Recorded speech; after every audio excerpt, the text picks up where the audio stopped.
Bom dia, boa tarde, boa noite, pessoal, tudo bem? Hoje vamos para o dia 332, 1 Coríntios de 11 a 13. Bora lá?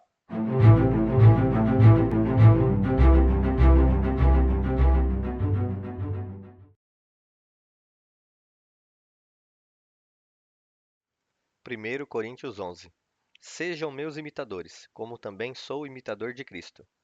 Eu elogio vocês por se lembrarem de mim em tudo e por se apegarem às tradições exatamente como eu as transmiti a vocês. Quero, porém, que entendam que o cabeça de todo homem é Cristo. O cabeça da esposa é o marido e o cabeça de Cristo é Deus. Todo homem que ora ou profetiza com a cabeça coberta desonra a própria cabeça. Mas toda mulher que ora ou profetiza com a cabeça descoberta desonra a própria cabeça, pois é como se a tivesse rapada. Pois, se a mulher não cobre a cabeça, deve também cortar o cabelo. Se, porém, é vergonhoso para a mulher ter o cabelo cortado ou rapado, ela deve cobrir a cabeça. O homem não deve cobrir a cabeça, visto que ele é imagem e glória de Deus. Mas a mulher é glória do homem, pois o homem não veio da mulher, mas a mulher do homem. Além disso, o homem não foi criado por causa da mulher, mas a mulher por causa do homem. Por essa razão, e por causa dos anjos, a mulher deve ter um sinal de autoridade sobre a cabeça. Todavia, no Senhor, a mulher não é independente do homem, nem o homem é independente da mulher. Pois, assim como a mulher proveio do homem, também o homem nasce da mulher. Mas todas as coisas provêm de Deus. Julguem entre vocês mesmos. É apropriado a uma mulher orar a Deus com a cabeça descoberta? A própria natureza das coisas não ensina vocês que é uma desonra para o homem ter cabelo comprido, mas que o cabelo comprido é uma glória para a mulher? Pois o cabelo comprido foi dado à mulher como um manto. Mas, se alguém quiser polemizar a esse respeito, nós não temos esse costume, nem as igrejas de Deus. Entretanto, ao dar a vocês as instruções seguintes, não os elogio, porque vocês não se reúnem para melhor, mas para pior. Em primeiro lugar, ouço que, quando vocês se reúnem como igreja, há divisões entre vocês, e até certo ponto, creio nisso. Pois é necessário que haja divergências entre vocês para que sejam conhecidos quais entre vocês são aprovados. Quando vocês se reúnem, não é para comer a ceia do Senhor, porque cada um come a sua própria ceia sem esperar pelos outros. Assim, enquanto um fica com fome, outro se embriaga. Será que vocês não têm casa onde comer e beber? Ou desprezam a igreja de Deus e humilham os que nada têm?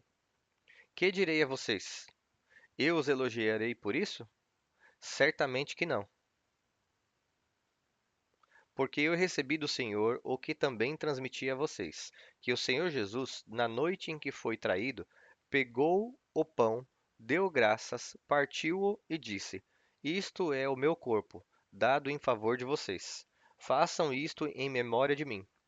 Da mesma forma, depois de ter comido pão, ele pegou o cálice e disse: Este cálice é a nova aliança no meu sangue. Façam isto sempre que o beberem em memória de mim. Porque, sempre que comerem deste pão e beberem deste cálice, vocês anunciam a morte do Senhor até que ele venha. Portanto, todo aquele que comer o pão ou beber o cálice do Senhor de modo indigno será culpado de pecar contra o corpo e o sangue do Senhor. Examine cada um a si mesmo e, então, coma do pão e beba do cálice. Pois quem come e bebe sem discernir o corpo do Senhor, come e bebe para o seu próprio juízo. Por isso, há entre vocês muitos fracos e doentes, e vários já dormiram. Mas, se examinássemos a nós mesmos, não receberíamos juízo. Contudo, sendo julgados pelo Senhor, somos disciplinados para que não sejamos condenados com o mundo. Portanto, meus irmãos, quando vocês se reunirem para comer, esperem uns pelos outros. Se alguém estiver com fome, coma em casa, para que, quando vocês se reunirem, isso não resulte em juízo. Quanto aos demais assuntos, darei instruções quando visitar vocês. 1 Coríntios 12. Quanto aos dons espirituais, irmãos, não quero que vocês sejam ignorantes. Vocês sabem que, quando pagãos, eram atraídos e levados para os ídolos mudos. Por isso, eu afirmo que ninguém que fala pelo Espírito de Deus diz: Jesus seja amaldiçoado. E ninguém pode dizer: Jesus é Senhor, a não ser pelo Espírito Santo. Há diferentes tipos de dons, mas um mesmo Espírito. Há diferentes tipos de serviço, mas o Senhor é o mesmo. Há diferentes tipos de atuação, mas é o mesmo Deus quem efetua tudo em todos. A cada um, porém, é dada a manifestação do Espírito, visando ao bem comum.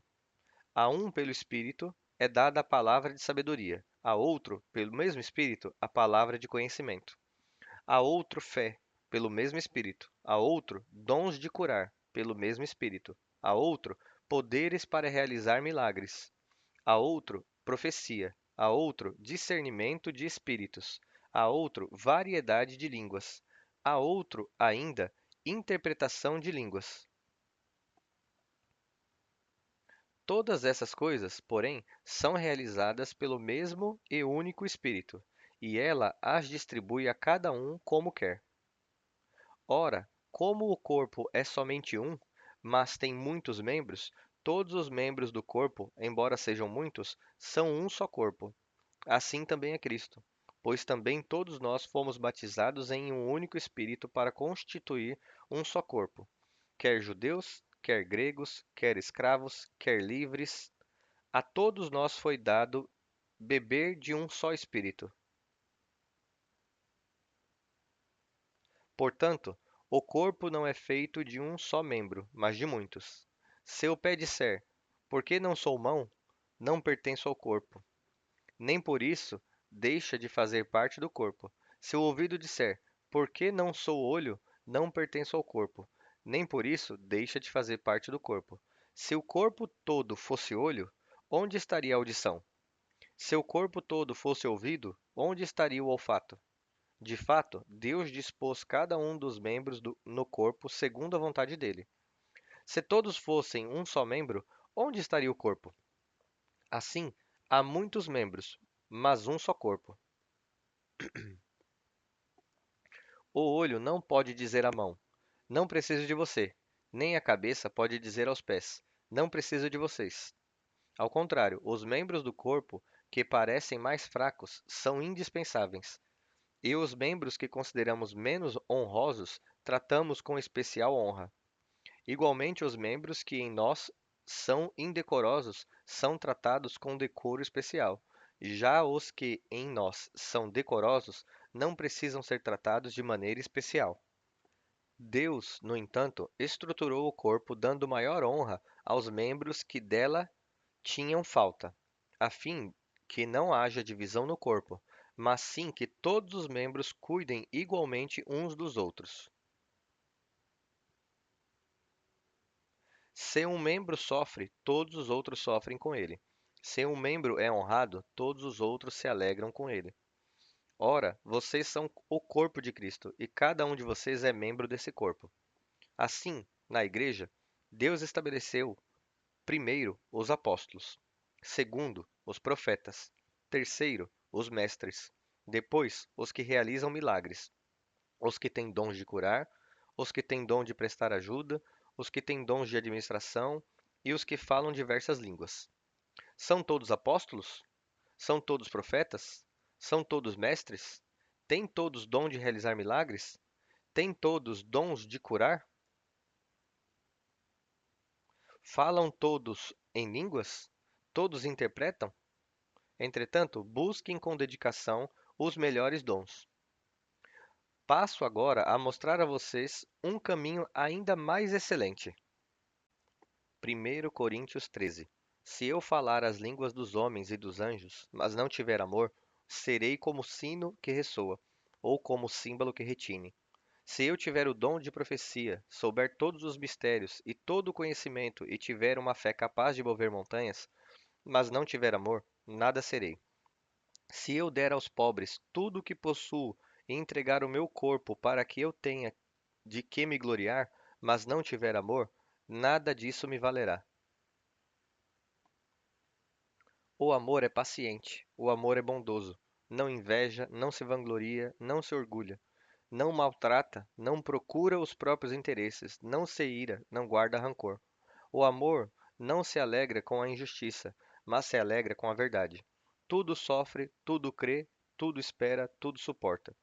O amor nunca perece, mas as profecias desaparecerão, as línguas cessarão, o conhecimento será deixado para trás.